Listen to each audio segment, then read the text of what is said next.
السلام علیکم ورحمۃ اللہ تعالی وبرکاتہ۔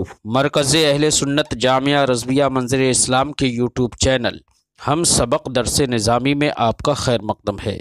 پیارے بچوں، جنہوں نے اب تک ہمارے چینل کو سبسکرائب نہیں کیا ہے وہ ضرور سبسکرائب کر لیں اور بیل آئیکن یعنی گھنٹی بھی بجا دیں تاکہ ہر ویڈیو کی نوٹیفیکیشن اطلاع اپلوڈ کرتے ہی آپ تک پہنچ جائے، اور اپنے ساتھیوں سے بھی شیئر کرنا نہ بھولیں تاکہ ان کو بھی فائدہ حاصل کرنے کا موقع ملے، اور بات پسند آئے تو لائک بھی کیا کریں اور اپنے قلبی تأثر کو ضرور کمنٹ کر کے بتائیں۔ بسم اللہ الرحمن الرحیم۔ ابواب الصوم، روزے کے ابواب۔ باب کی جمع ہے ابواب۔ باب کا معنی تو ویسے دروازہ ہوتا ہے، لیکن یہاں پر دروازے نہیں ہیں۔ اصطلاح علماء میں باب اس مجموعہ کو کہتے ہیں جس میں ایک نوع کے مسائل کو ذکر کیا جاتا ہو، اور کتاب اس عنوان کو کہتے ہیں جس میں ایک جنس کے مسائل کو بیان کیا جاتا ہو، ذکر کیا جاتا ہو۔ تو یہ اصطلاح علماء ہے۔ ابواب الصوم، امام ترمذی علیہ رحمت والرضوان نے کتاب الصلاۃ کے بعد کتاب الزکوٰۃ کو رکھا، پھر کتاب الصوم کو رکھا۔ عقل یہ چاہتی ہے کہ کتاب الصلاۃ کے بعد امام ترمذی کتاب الصوم کو رکھتے، کیونکہ کتاب الصلاۃ نماز بدنی عبادت ہے۔ کیا ہے؟ اگرچہ قولی بھی ہے، لیکن روزہ بھی تو بدنی عبادت ہے، تو دونوں بدنی عبادت میں شریک ہیں۔ اس کے برخلاف زکوٰۃ بدنی عبادت نہیں، مالی عبادت ہے۔ تو عقل کا قیاس تو یہ تھا کہ امام ترمذی کتاب الصلاۃ کے بعد کتاب الصوم کو ذکر کرتے، اس اشتراک کی وجہ سے کہ دونوں عبادتیں بدنی ہونے میں ایک دوسرے کے شریک ہیں۔ لیکن امام ترمذی نے کتاب الصوم سے پہلے کتاب الزکوٰۃ کو رکھ دیا۔ دیکھیے، اشتراک سمجھنا نہ سمجھنا یہ بات کی بات ہے۔ ایک مسلم کے لیے سب سے بڑی بات مصطفیٰ جان رحمت کا فرمان اور اللہ کا فرمان ہے، اور قرآن پاک میں جہاں بھی ذکر آیا ہے، جیسے اقیموا الصلاۃ وآتوا الزکاۃ وارکعوا مع الراکعین، ہے نا؟ ایسی روزے کا بھی ذکر اگر ساتھ میں ہے تو پڑھیے کوئی آیت کریمہ۔ ارے ہے بھی، روزوں کا بھی ذکر ہے۔ چلیے، آیت کریمہ میں یہ تو سمجھ میں آ گیا کہ اقیموا الصلاۃ وآتوا الزکاۃ، صلاۃ کے ساتھ فرمان الہی میں زکوٰۃ دینے کا حکم ہے، یہ تو ہے۔ اس لیے بس اتنا ہی کافی ہے کہ آیت کریمہ میں نماز کے بعد زکوٰۃ کا ذکر ہے، اس لیے قول الہ سے بڑھ کر کسی کا قول نہیں ہے۔ اس لیے امام ترمذی نے بھی کتاب الصلاۃ کے بعد کتاب الزکوٰۃ کا ذکر کیا، پھر اس کے بعد کتاب الصوم کا۔ اب حدیث پاک کی طرف آئے، حدیث جبریل کو اٹھائیے آپ، حدیث جبریل پڑھیے۔ اس میں حضرت جبریل امین نبی کریم علیہ تحیت و تسلیم کی بارگاہ میں آئے اور پوچھا ایمان کیا ہے؟ پوچھا نا، اسلام کیا ہے؟ یہ ہے اسلام کیا ہے۔ اس کا جواب دیتے ہوئے سرکار نے ارشاد فرمایا، الفاظ ہیں کہ ان تشہد ان اللہ، ان تشہد کہ تم گواہی دو اس بات کی، اللہ الہ الا اللہ وانی محمد رسول اللہ، یا ایسی سرکار نے فرمایا کہ اور اس بات کی گواہی دو کہ محمد اللہ کے رسول ہے، او کما قال رسول اللہ صلی اللہ علیہ وسلم۔ پھر اس کے بعد میں کیا فرمایا؟ ان تقیموا الصلاۃ، نماز قائم کرو، وتؤتوا الزکاۃ، زکات دو، وتصوم رمضان، اور رمضان کا ماہ رمضان کے روزے کا ذکر سرکار نے بھی حدیث میں کب کیا؟ زکات کے بعد کیا۔ تو اب اس سے تو بالکل واضح ہو گیا کیا کہ قول رسول میں نماز کا ذکر پہلے، پھر زکات کا ذکر، پھر صوم کا ذکر۔ اور حدیث ترمذی، امام ترمذی ہو یا امام بخاری ہو یا امام مسلم ہو، کوئی بھی ہو، احادیث رسول کو جمع کیا ہے اپنی سنن میں، اپنی جامع میں، اپنی صحیح میں۔ احادیث ہی کو جمع کریں اور احادیث ہی کے مطابق عمل نہ کریں، ایسا تو نہیں ہو سکتا۔ اس لیے امام ترمذی نے کتاب الصلاۃ کے بعد کتاب الزکات کا ذکر کیا اور اس کے بعد کتاب الصوم کا ذکر کیا۔ وجہ سمجھ میں آ گئی نا؟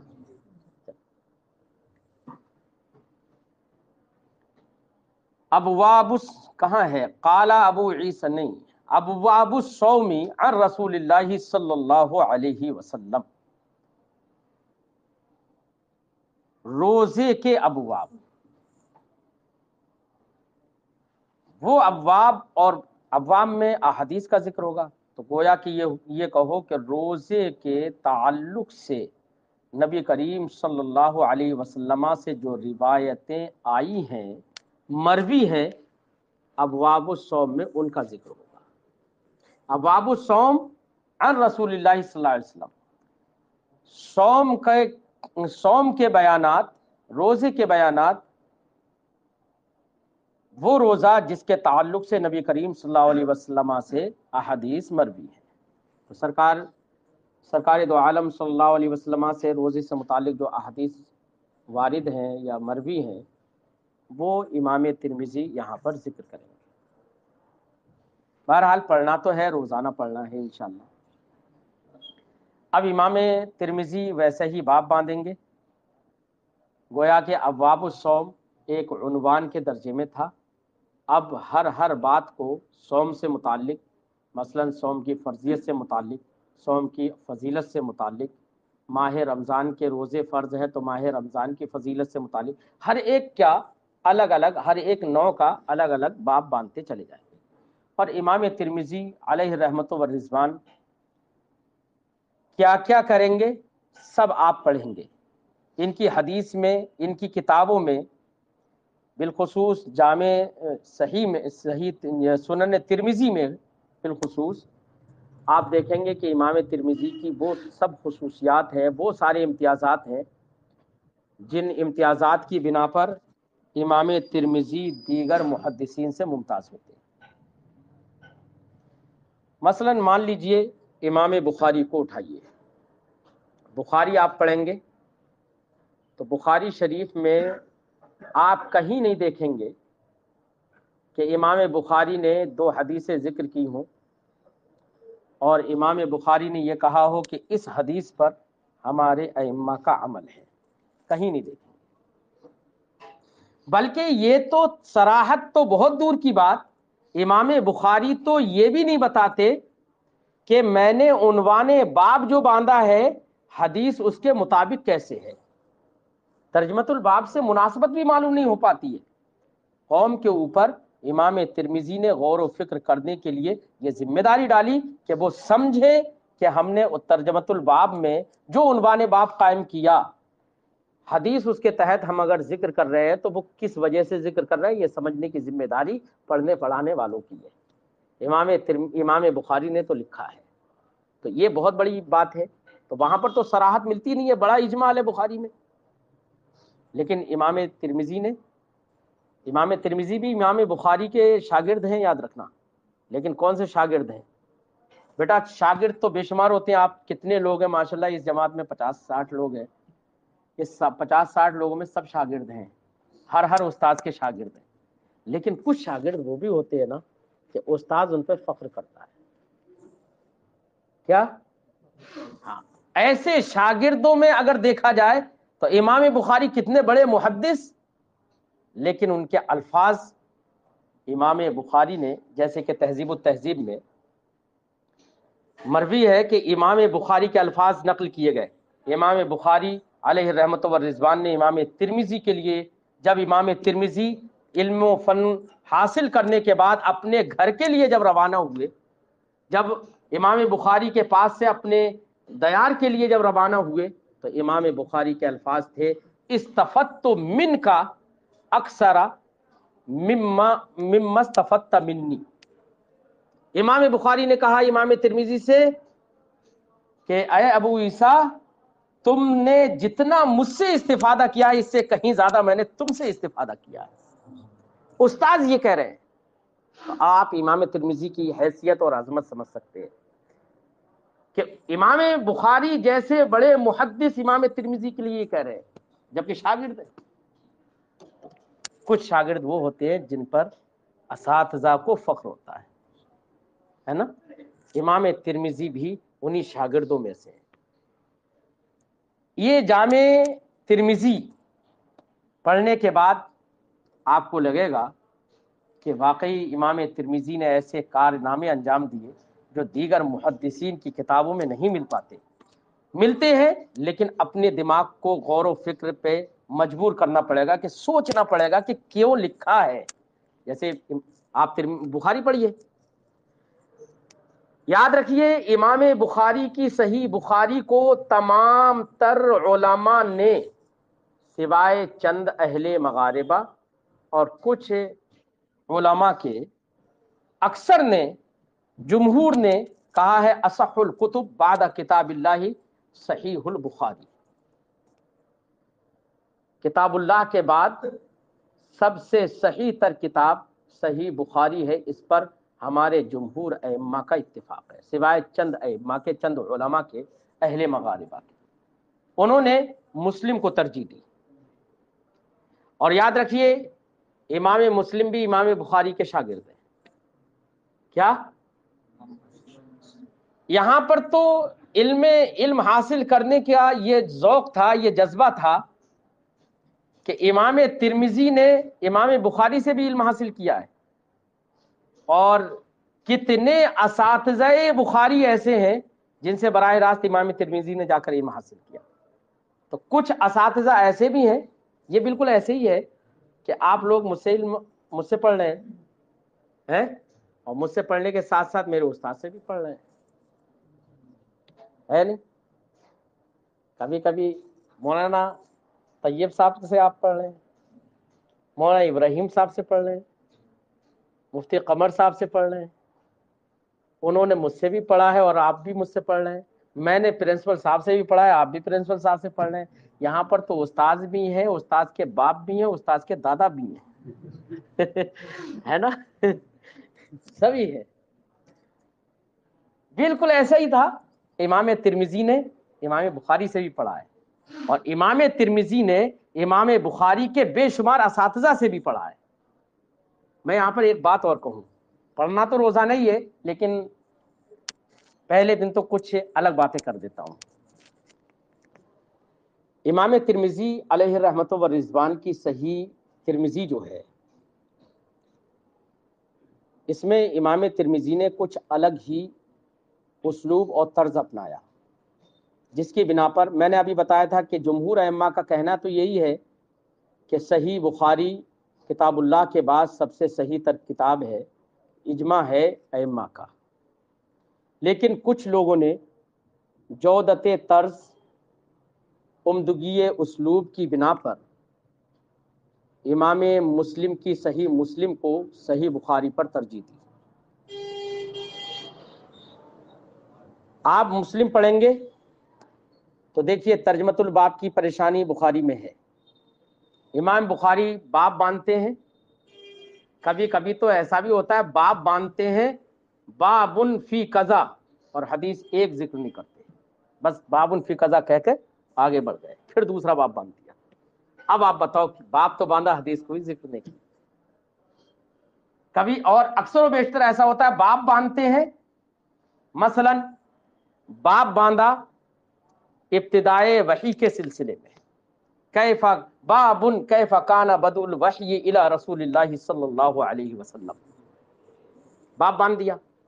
حدیث جب ذکر کر رہے ہیں تو ہرقل کا واقعہ بیان کر رہے ہیں، اب بتائیے کیا کہیں؟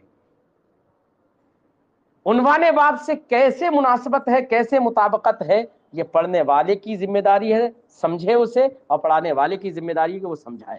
امام بخاری نے اتنا اختصار کیا ہے، ٹھیک، لیکن وہیں امام مسلم کو اٹھائیے، امام مسلم جب کوئی باب باندھتے ہیں اور اس کے تحت جو بھی حدیث ذکر کرتے ہیں، آپ کو دو باب اور حدیث کے درمیان مناسبت نمایاں نظر آئے گی کہ امام ترمذی، امام مسلم نے اس لیے یہ حدیث یہاں پر ذکر کی ہے،